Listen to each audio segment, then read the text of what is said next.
All right, so finally, let's talk about some tangible tips for dealing with conflict. Okay. Have awareness of your emotions. So we've talked about the importance of being aware of your emotions anyway, but be aware of if you're angry, if you're jealous, and be mindful of those. Have awareness of your conflict style. So be mindful of the conflict styles that you usually utilize. If you're big in, if you're a big person a big competitor, be aware of that so that you can be mindful of when you're trying to win an argument. Or if you're an avoider, be aware of that. Okay. Have awareness of your partner's conflict style.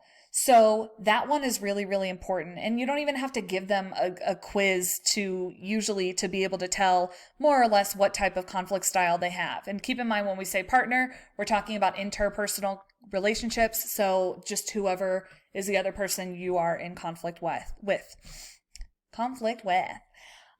Be aware of their conflict style. And that can help you, because if you know that they are an avoider, that can help you to try to, draw them in and remind them that it doesn't just blow over, that it's healthy to engage in a little bit of conflict or whatever it might be.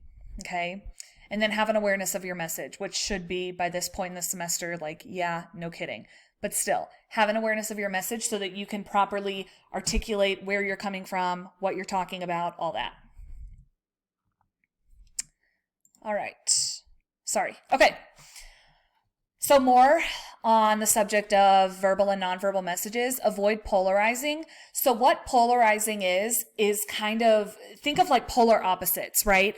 Polarizing is where you just speak to extremes. So things like, we never do what I want to do. We always watch what you want to watch. Okay. The reason you want to be aware of those and avoid them is because it can be very hard to prove. If we come at someone with, like, oh, we never do this, that can cause them to get defensive. Oh, we never do it? Okay.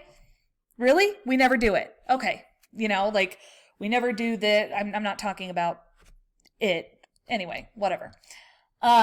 If you come at someone and say, you never clean the kitchen. Oh, I never clean the kitchen. Oh, okay, then I'll stop. So unless you can prove 100% that never or always, those polarizing terms are accurate, that's going to get people defensive. Don't use trigger words. So I know a lot of you are familiar with this term, but we are talking about, it can work the same way a little bit, but we're talking about in the form of conflict and what that can do in a conflict. So what trigger words, or I should change it to trigger terms, can do in conflict is it causes someone to go from kind of like 0 to 100 really, really quick. Now, that's not to take away from the self-control and the responsibility that we have as a person. You can be like, well, I don't know, I punched the wall because you used my trigger word. Like, okay. But a trigger word is something that takes you and just escalates the situation. Okay. There can be a lot of different terms that can trigger you. For some people, it might be a certain word. It might be a certain phrase. There might be a deeper meaning behind them. So for me, my trigger terms are calm down, chill out, and relax. So as y'all know, I'm very animated. I know that I can be a lot. That's actually an insecurity of mine, is to be like too much. So when people, and I'm Italian, I talk with my hands. I know for me, like sometimes I raise my voice and I don't think I'm being loud and raising my voice, but I have to be mindful of how that can come off. So for me, those trigger me because it makes me sound like, whoa, chill out, cause to me, I might not be freaking out. And then I turn into my mom and I'm like, oh, I'll show you who needs to chill out, So, it can also be, it can be anything that triggers you. It can be a curse word. It can be, I'm trying to think. Usually when we talk about this in class, I ask you what your trigger words are. It can be like, all right, bud, like a lot of guys like, all right, dude. Something that can trigger you can be like, okay, whatever. It can also be something that just bugs you. It could lead to an insecurity of like, you sound like your mom right now or something, So, And the thing that I would challenge you to do with these trigger words and terms is to talk about them with people that you have a close relationship with. And I know that that might sound silly, but why would we not, if that escalates you, right? Why would we not talk about that to make conflict just a little bit more manageable? And the thing is, so when I say talk about it, you don't talk about it in the moment. You talk about it when senses aren't heightened. You talk about it when both of you are at a more of a calm state. And you kind of have an agreement that you don't bring them up. You don't play dirty because you know what can trigger them. So and you can say, like, okay, what are your trigger words or whatever? And then, you each get 3 or something. I don't know. So I know it sounds corny, but why would we not talk about this and establish those boundaries so that conflict can be maybe a little bit easier to to get through?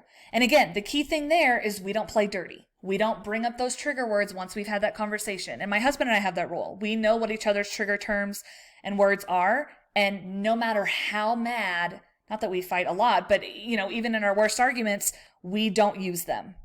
Okay. Think before you speak. We've talked about the importance of verbal communication, but truly, we can forgive, but we don't always forget. Words have impact. So I know for some people that might be easier said than done. For me, I don't know. I've never, some people when they get mad, they're like, I just want to punch a wall or I just want to hit something. Like I've never had that. I want to ruin people with my words, which is almost worse. I'm not saying that if like, I'm a mean girl like that, like it's not cute. And I've said a lot of things when I was immature and before I, realized this, sadly enough. I said things that I regret and that really hurt people and you can't take that back. Being in the moment, just saying, don't worry, I'm not going to cry. There's something in my eye though. Y'all are like, oh my gosh, she's getting emotional. This is awkward. No, but I have said things that I regret and that, you can apologize all you want, but at the end of the day, you can't take those back. Words have a lot of power, as we talked about with verbal communication. Remain non-verbally responsive and immediate. So this stuff should be obvious, but it's not because I've been in plenty of conflicts and even communication just in general, plenty of conversations where this isn't happening. So, make direct eye contact. So that can really, y'all know that. Again, think of how frustrating it can be when you are, trying to talk to someone about something that's not even that important to you. If they're not making eye contact, it feels like they're not listening, right? That might not be the case, but it still is a prominent thing that it can feel like that. Okay. Open body orientation. So, something that I've told y'all, my husband is better at conflict than I am. It hurts my ego a little bit, but at the end of the day, I'm lucky because conflicts are so much easier for us to manage because he's awesome at it. He will literally, which means a lot to me, if we're sitting on the same couch and I bring something up or, whatever, he will literally turn his body to face me. And that means a lot. And I'm not saying that that's necessary, if you're driving, don't, but, at least don't, if you're sitting across from each other, be like this. What? Okay. Just be mindful of that. Something as small as that can make a big difference. Forward body leans, like leaning forward to show that you're interested, reaffirming head nods, and a calm voice. So keeping a calm voice, which can be hard. All right. Finally, listen and respond. Yeah, okay. Finally, listen and respond thoughtfully to others. So turn off competing messages. Again, think about how frustrating it is or it can be when you're trying to talk to someone, even if it's not something super important, even if you're just being like, oh, so I talked to this person today, if they're on their phone, right? That can be really frustrating. Imagine when you're trying to confront them about something that is important to you and something that's bothering you in your relationship or whatever, okay? Observe nonverbal cues. That can help you see where the person is going and where they're at emotionally. So, pay attention to if someone starts to cry or if someone starts pacing and, like clenching their fists. That can tell you where they're at emotionally and that can clue you in on, okay, I thought they were just mad. Like this is getting serious or, oh wow, this is affecting them enough to where they are getting emotional. And by emotional, I mean crying. Okay. Ask appropriate questions. So let's talk about that with the next one, paraphrase the information when applicable. So a lot of times we might feel like we're in a conflict when really it's a miscommunication.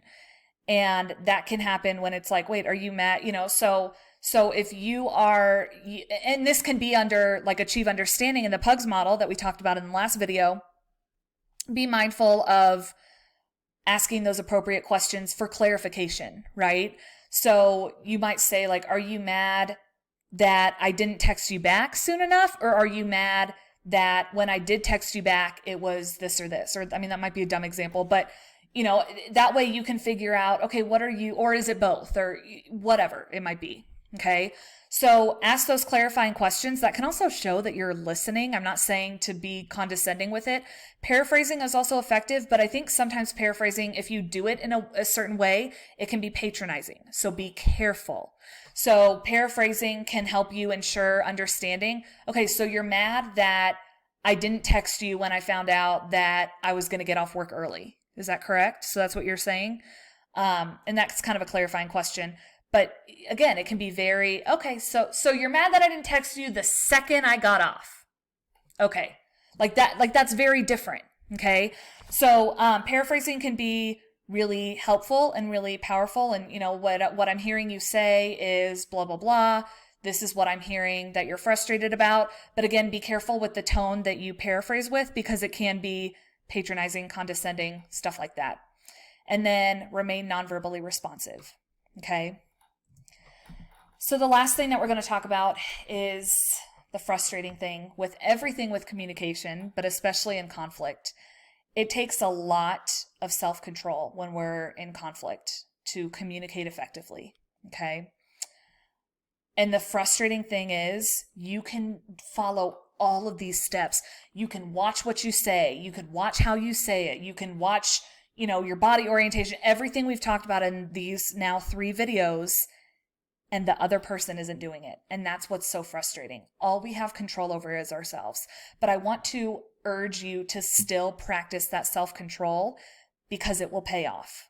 Okay. It might not pay off in that immediate discussion or that immediate conflict or that immediate relationship, but it will pay off. And think about, in the workplace, if you are, sometimes it says more about you, the way that you handle it, regardless of what the other person does, right? So y'all know that people hear things more than we realize. So maybe you're in the break room and, your coworker is chewing you out and you're handling yourself well and you have no idea, but the boss just turned the corner and is like, what's going on? But they don't want to they don't want to intercept it. But that still says something about you.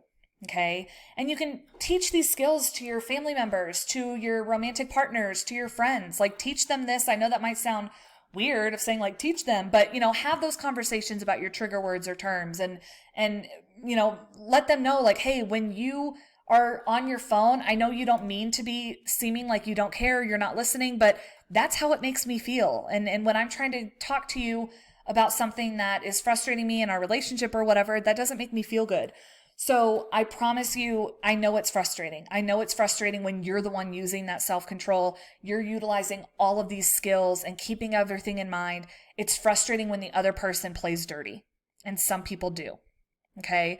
But you will be better for it. I promise you. It's worth maintaining that self-control and practicing these effective skills. Okay.